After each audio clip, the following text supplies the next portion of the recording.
경제적인 목표만 가지고 성형외과를 고르시면 굉장히 실망하실 거예요. 전문성이 떨어지는 거죠. 편한 걸 좋아해요. 몸이 편해야지. 사실 성형외과는 머리만 좋아서 또 안 돼요. 손이 좋아야 돼. 정말 손이 좋아야 돼요.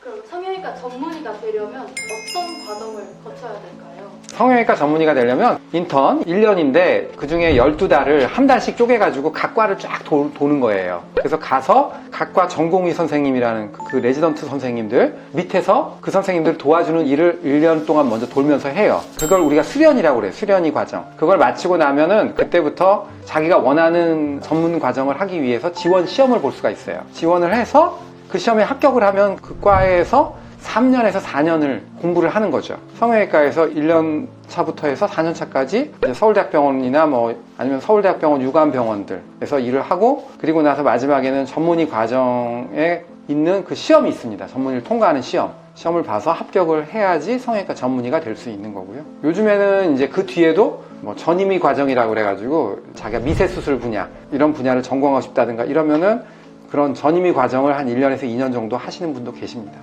우리나라에도 성형외과가 많은데 모두 성형외과 전문의가 수술하는 병원인가요? 전혀 아니죠. 전체 의사가 대략 10만 명 된다고 한다면 성형외과 전문의 대략 2%밖에는 안 되거든요. 근데 이제 어떻게 성형외과 병원이 이렇게 많냐? 사실 전 성형외과 전문이지만 성형외과 진료만이 아니라 내과 진료도 볼 수 있고요. 일반외과 진료도 볼 수 있고요. 또 산부인과 진료까지도 볼 수 있어요. 그러니까 의사 자격증을 따는 순간부터는 어떤 과든 볼 수가 있어요. 하지만 전문성이 떨어지는 거죠. 그러니까 제가 굳이 더 전문적으로 잘하시는 선생님이 있는데 하려는 생각을 안 하는 거죠. 성형외과 전문의가 내과 본다고 생각해 본 적 있어요?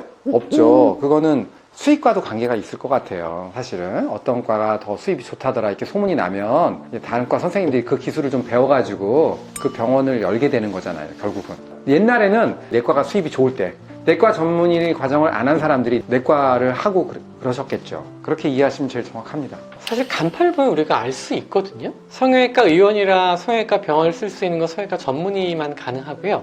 대부분은 그냥 의원의 진료 과목 성형외과예요.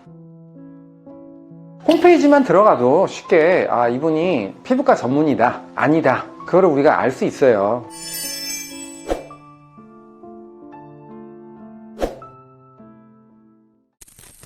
성형외과 전문의에게 수술 또는 시술을 받아야 되는 이유. 성형외과 전문의가 그래도 나라에서 인정한 허들 단계를 넘어서서 검증된 의사라는 건 당연히 무시할 수는 없는 거죠. 트레이닝 기간 동안 성형외과 전문의의 마음속에는 항상 아름다움에 대한 연구와 노력이 있거든요. 그것들을 가지고 쭉 오랜 세월을 해왔기 때문에 조금은 더 신뢰할 수 있지 않을까. 성형외과 전문의가 아니라고 다 무시할 수 있는 건 절대 아니고요. 그분 중에 잘하는 분들이 일부 있고 또 수술을 많이 하고 연구를 많이 하신 분들 중에서 굉장히 수준이 높은 분들도 있어요. 하지만 모든 일반 선생님들이 그렇지는 않기 때문에. 여러분 어머님이 만약에 암에 걸리셨어요. 그럴 때 제일 잘하는 사람을 알아봐서 그 어머님 모시고 가겠죠. 위암이다 그러면 위암의 제일 권위자를 찾아가실 거예요. 그분은 다 전문이에요. 외과 전문의, 내과 전문의, 거기 권위자가 있어요. 권위자가 있는데 자기 말로 나 잘한다 이렇게 얘기하는 거는 그거는 인정받을 수 없는 거고요. 성형수술은 아프지 않은 사람이잖아요. 사실은 성형외과 의사와 환자가 만나는 포인트 굉장히 중요한 포인트거든요.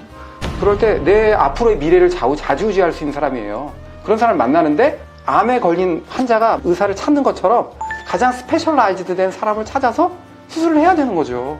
그런 이치라고 보시면 돼요. 근데 그걸 모르고 이제 가시는 경우가 많이 있는 거죠. 흉부외과는 현재 지원자가 없어서 문제라고 하던데 성형외과는 지금 현황이 성형외과가 제가 알고 있기로는 인기가 꽤 있는 걸로 알고 있어요. 근데 지금은 또 이제 또 많이 바뀌어졌죠. 유행이 계속 바뀌어서요. 요즘 젊은 친구들은 경제적인 수입도 중요하지만 편한 걸 좋아해요. 몸이 편해야지. 저희 때는 피부과, 안과, 성형외과가 되게 인기가 많았어요. 인기가 많았다고 하는 게 잘 아셔야 될 게 모든 사람이 글로 가려고 하는 게 아니라 사람을 그런 과를 조금밖에 안 뽑았어요. 그래서 전통적으로 서울대 수석 졸업한 친구들은 많이 내과를 가죠. 사실은 학문적인 걸 좋아했기 때문에 내과는 대신에 많이 뽑거든. 성형외과 3-4명 뽑을 때 내과는 15명, 20명씩 뽑으니까 왜냐면 많은 환자를 다뤄야 되고 내과는 굉장히 아카데믹한 쪽이기 때문에 그죠. 내가 아는 수석 중에 성형외과 하는 의사는 박선재 원장밖에 없어요. 그런 네, 거의, 내 기억에는. 거의 네. 그런 것 같아요. 박선재 원장님 네. 수석 졸업하셨습니다. 네. 성형외과 전문의를 꿈꾸는 분들에게 한마디. 열심히 하세요. 네. 열심히. 네. 결국 꿈은 이루어집니다. 네. 경제적인 목표만 가지고 성형외과를 고르시면 굉장히 실망하실 거예요. 자기가 성형외과를 진짜 좋아하시는지, 마음속으로 내가 이거를 정말 하고 싶은지, 그걸 한번 꼭 물어보셨으면 좋겠어요. 오늘 영상이 재미있으셨다면 구독과 좋아요, 알림 설정 부탁합니다. 부탁합니다. 네. 감사합니다. 감사합니다.